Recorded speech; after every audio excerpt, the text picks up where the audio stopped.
Hi friends, అందరికి నమస్కారం. నేను మీ ప్రవస్తిని. ఈ వీడియో అయితే డాడీ సంవత్సరికంది. యాక్చువల్లీ ఈ వీడియో ఎప్పుడో అప్లోడ్ చేయాలి, కానీ మేము యూట్యూబ్ కొన్ని రోజులు స్టాప్ చేసాం కాబట్టి అప్లోడ్ చేయలేకపోయాము. కానీ కొంతమంది మే 10th రోజు మీ డాడీకి సంవత్సరికం చేయలేదా చిట్టి, కార్యక్రమానికి సంబంధించి వీడియోస్ పెట్టలేదు అని కామెంట్ చేశారు. అవునండి, మేము మామూలు వీడియోస్ పెట్టాం కానీ కార్యక్రమం వీడియోస్ అయితే పెట్టలేదు. ఎందుకంటే లాంగ్ వీడియో పెట్టాలని ఆలోచనతోటే పెట్టలేదు, కానీ లాంగ్ వీడియో కూడా అప్లోడ్ చేయలేదు. మాకు కూడా అనిపించింది ఫ్రెండ్, కానీ మీకు మా డాడీకి సంబంధించిన చివరి కార్యక్రమం చూపించాలని అనిపించింది. మాకు కూడా యూట్యూబ్ లో ఈ వీడియో గుర్తుండిపోతుందని అనిపించింది, అందుకే వీడియో అప్లోడ్ చేస్తున్నాము. మా డాడీ ఆత్మ శాంతించాలని మీరందరూ బ్లెస్ చేయండి. అసలు ఈ సంవత్సరికం మేము ఇప్పట్లో చేయొద్దనుకున్నాము, ఎందుకంటే మమ్మీకి ఆరోగ్యం బాగాలేదు కాబట్టి. మమ్మీ న్యూరో ప్రాబ్లం తో సఫర్ అవుతుంది.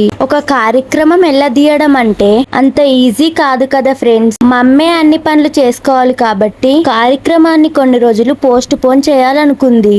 రఘు మామయ్య అయినా తోడుగా ఉంటాడనుకుంటే మామయ్యకి బిజినెస్ విషయంలో చాలా బిజీగా ఉన్నాడంట. తరువాత పెట్టుకుందాం అక్క, మనం కొంచెం ఫ్రీ అయ్యాక అన్నాడు. కానీ అయ్యగారిని అడిగితే ఇది మారుతుంది అన్నాడు. అన్ని శాస్త్రబద్ధంగా చేసిన మీరు ఈ చివరి తంతు మాత్రం ఎందుకు లేట్ గా చేయాలి అన్నాడు. డాడీ అస్థికలను మేము పవిత్రమైన 100 సంవత్సరాలకు ఒక్కసారి వచ్చే సరస్వతి పుష్కరాలలో కలిపాము. మమ్మీ పట్టుబట్టి మరి అందరినీ కాళేశ్వరంకి తీసుకెళ్లింది. అలాంటిది ఈ చివరి తంతు ఇది మారకుండా చేయాలని ఆలోచించుకుంది. మా బాబాయ్ వాళ్ళు కూడా మేమున్నాం కదా వదిన, అందరం కలిసి కార్యక్రమం కంప్లీట్ చేద్దాం అన్నారు. ఒక 2 రోజుల ముందే తాడికల్కి వెళ్లి ఇల్లును మొత్తం క్లీన్ చేసుకొని కార్యక్రమానికి సంబంధించిన సామాన్లన్నీ తెప్పించింది మమ్మీ. ఈ విషయంలో మాకు మా పిన్ని చాలా హెల్ప్ చేసింది. ఇంకా అయ్యగారిని మాట్లాడడం, మిగతా పనులని మా బాబాయ్ చూసుకున్నాడు. ఇంకా ముందు రోజు మా సప్నక్క వంశన్న కూడా వచ్చారు. ఇక మా అమ్మమ్మ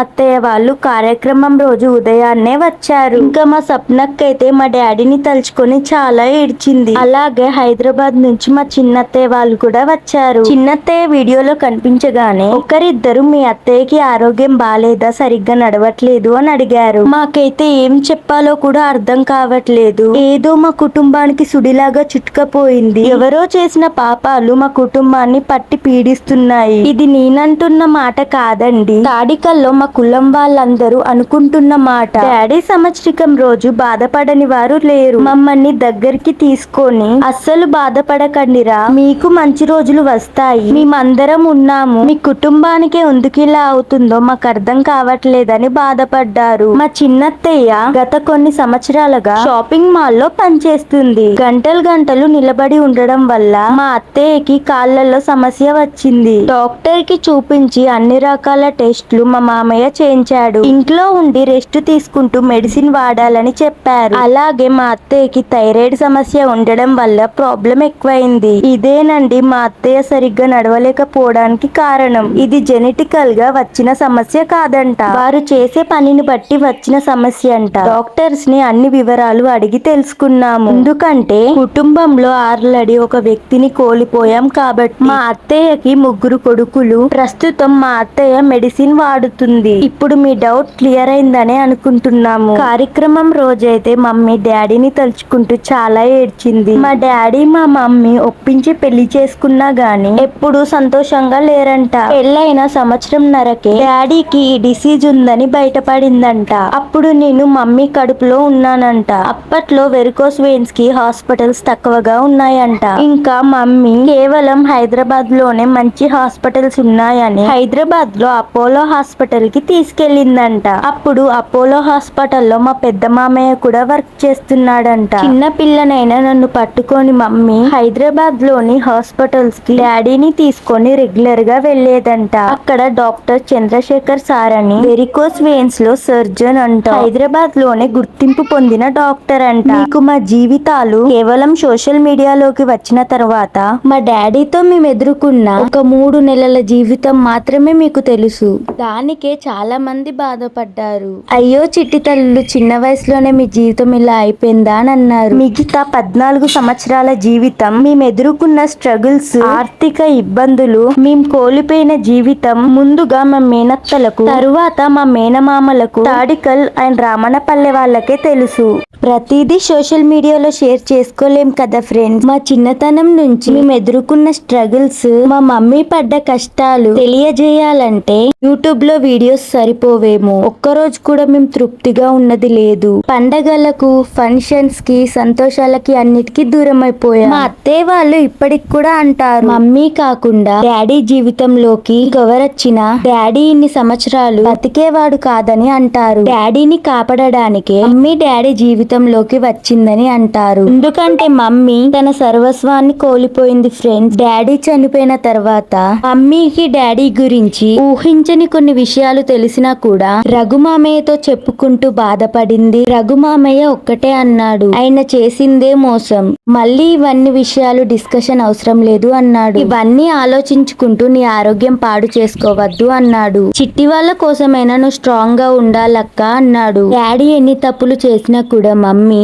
అన్ని తప్పులను క్షమించింది. అన్ని సోషల్ మీడియాలో షేర్ చేసుకోలేం కదా. కాకపోతే మా రెండు కుటుంబాలలోని ప్రతి ఒక్కరికి అన్ని విషయాలు తెలుసు. మా చిన్నత్తయ్య అయితే చాలా సార్లు డాడీని తిట్టేది. ఎందుకంటే డాడీ ఎవరి మాట వినేవాడు కాదు. తప్పుల మీద తప్పులు చేస్తూ వెళ్లేవాడు. దీని వల్ల మా అత్తయ్య వాళ్ళకు కూడా చాలా కోపం వచ్చేది. వాళ్ళు మమ్మీ గురించే బాధపడేవారు. డాడీ ఈ రోజు ఇలా అవ్వడానికి ఎవరు కారణం కాదు, డాడీ చేతులారా చేసుకున్నాడని ఏడుస్తున్నారు. డాక్టర్స్ చెప్పినట్టు వినక చిన్న చిన్న ఆనందాల కోసం డాడీ తన జీవితాన్నే కోల్పోయాడు. తనను నమ్ముకొని ఉన్న మమ్మీ జీవితాన్ని ఆగం చేశాడు. తనను కన్న కొడుకులాగా చూసుకున్న ఇద్దరక్కలను మోసం చేశాడు. డాడీ చెప్పినట్టు వింటే ఈ పరిస్థితి రాకపోయేదే. ఈ విషయాలన్నీ తాడికల్ వాళ్ళకు కూడా తెలుసు. మీ ముందుకు చెప్తున్నామంటే మాలా ఎవరు కావద్దని. మా డాడీ అంటే మాకు ప్రాణం. మేము ఎంత కష్టపడ్డా మా డాడీని కాపాడలేకపోయాము. ఎంత మంది ఉన్నా కూడా పిల్లలకు తండ్రే ధైర్యం. ఆ ధైర్యాన్ని మరెవరు ఇవ్వలేరు. 100% నిజం ఫ్రెండ్. అనుభవిస్తున్నాం కాబట్టి చెప్తున్నా. మాకు మా డాడీ మీద కోపం వస్తుంది ఫ్రెండ్. మమ్మల్ని ఎందుకు ఇలా వదిలేసి వెళ్లిపోయాడని, మా గురించి ఎందుకు ఆలోచించలేదు,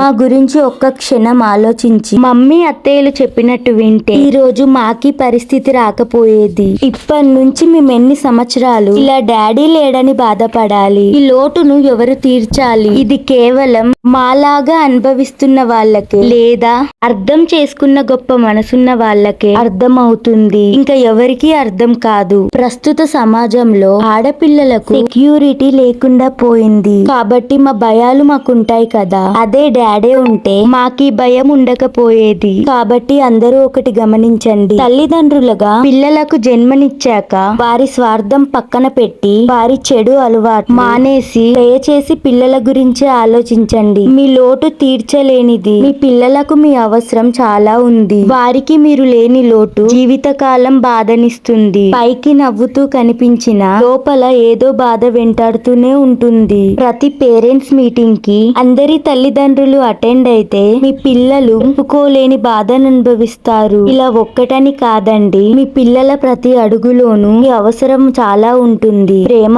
ఎవరు భర్తీ చేయలేంది. ఈ సమాజంలో మనం ఎవరినైనా అమ్మా అని పిలుస్తాము, కానీ ఒక నాన్న అని మాత్రం సొంత నాన్నకే పరిమితం. ఆ పిలుపు ఎవరిని పిలవలేము. కాబట్టి అర్థం చేసుకుంటారని మా చిన్న ప్రయత్నం. జమ్మికుంట సిస్టర్స్ ఛానల్ చూసే ప్రతి ఒక్కరూ మీకు తెలిసిన వాళ్ళలో ఎవరైనా వ్యసనాలకు అలవాటు పడి కుటుంబ బాధ్యతలు విస్మరించిన వాళ్ళకి దయచేసి మా చెల్లి వీడియో, నా వీడియో షేర్ చేయండి. వల్ల ఒక్కరు మారినా మాకు సంతోషమే. ఎందుకంటే మాలాంటి పరిస్థితి ఏ పిల్లలకు రావద్దు. అందరూ సంతోషంగా ఉండాలి. మా డాడీకి మేము చేసే చివరి కార్యక్రమం ఇదే. డాడీ ఉన్నన్ని రోజులు నా గురించే బాధపడేవాడు. మా డాడీ ఉంటే ఎంత బాగుండో అనిపిస్తుంది. నిజంగా ఈ విషయంలో మాకు దేవుడు తీరని అన్యాయం చేశాడు. డాడీ మంచాన ఉండి కూడా చెల్లికి నాకు ఎన్నో జాగ్రత్తలు చెప్పేవాడు. డాడీ నాన్ వెజ్ కర్రీతో అన్నం తింటుంటే కూడా చెల్లి కోసం నా కోసం పీసెస్ పక్కన పెట్టేవాడు. అందుకే ఎవరైనా సరే ఒక్కటి గుర్తు పెట్టుకోండి, తల్లిదండ్రులను మించిన ప్రేమ మరెవరి దగ్గర పిల్లలకు లభించదు. అందుకే వాళ్ళు ఉన్నప్పుడే వాళ్ళని ఇబ్బంది పెట్టకుండా చూసుకోవాలి. వాళ్ళు మనకేం సంపాదించి ఇచ్చినా ఇవ్వకపోయినా మన ఈ జన్మకు కారణం వాళ్ళే కాబట్టి వారిని గౌరవించాలి. అది మన నైతిక బాధ్యత. ఇది ఒకరు చెప్పేది కాదు, మేమైతే మా డాడీని బ్రతికించుకోవడానికి అన్ని రకాల ప్రయత్నాలు చేశాము. కానీ డాడీని బ్రతికించుకోవడంలో విఫలమయ్యాము. మాకు తెలిసి మేము అన్ని ప్రయత్నాలు చేశామని అనుకుంటున్నాము. డాడీని కాపాడుకునే ప్రయాణంలో తప్పని పరిస్థితిలో ఎన్నో అవమానాలు భరించాము. మాకు అప్పుడప్పుడు బాధ అనిపిస్తుంది, కానీ డాడీ కోసమే కదా మాటలు పడేది అని మమ్మల్ని మేము ఓదార్చుకుంటాము. అంతా శివయ్య మీద భారం వేశాం. డాడీ విషయంలో అత్తయ్య వాళ్ళు కూడా చాలా సఫర్ అవుతున్నారు. ఒకగానొక తమ్ముడు ఇలా అవ్వడంతో, అందులోను మేమిద్దరం ఆడపిల్లలం అవ్వడంతో చాలా బాధపడుతున్నారు. మేమైతే మా డాడీని చాలా మిస్ అవుతున్నాం ఫ్రెండ్. మేమైతే మానసికంగా చాలా కృంగిపోయాము. మా మమ్మీని చూస్తుంటే భయమేస్తుంది ఫ్రెండ్. మా మమ్మీ మళ్ళీ ఎప్పుడు మామూలుగా అవుతుందో అర్థం కావట్లేదు. ఈ కార్యక్రమం రోజైతే మమ్మీ డాడీని తలుచుకుంటూ బాగా ఏడ్చింది. కార్యక్రమం రోజైతే మేము అత్తయ్య వాళ్ళ కోసం బట్టలు తీసుకున్నాము. ఎందుకంటే ఇంటి ఆడబిడ్డలకు బట్టలు పెట్టాలంట. అలాగే ఈ కార్యక్రమం కోసం మా మామయ్యలు మాకు 20,000 రూపాయలు ఇచ్చారు. అలాగే బట్టలు కూడా తెచ్చారు. కార్యక్రమానికి రఘుమామయ్య రాకపోవడం వల్ల చాలా మంది ఎందుకు రాలేదని అడిగారు. మామయ్య కార్ కొంచెం ప్రాబ్లం అయిందంట, అందుకే రాలేకపోయారు. వీడియోలో మాకు బట్టలు పెట్టిందైతే మా పెద్దత్తయ్య. కార్యక్రమం రోజు మా కులానికి సంబంధించిన వాళ్ళందరినీ పిలిచి భోజనాలు పెట్టించాము. అలాగే అయ్యగారికి నూతన వస్త్రాలు ఇచ్చాము. ఇంకా సప్నక్క చిన్నక్క అయితే డాడీని తలుచుకుంటూ చాలా ఏడ్చారు.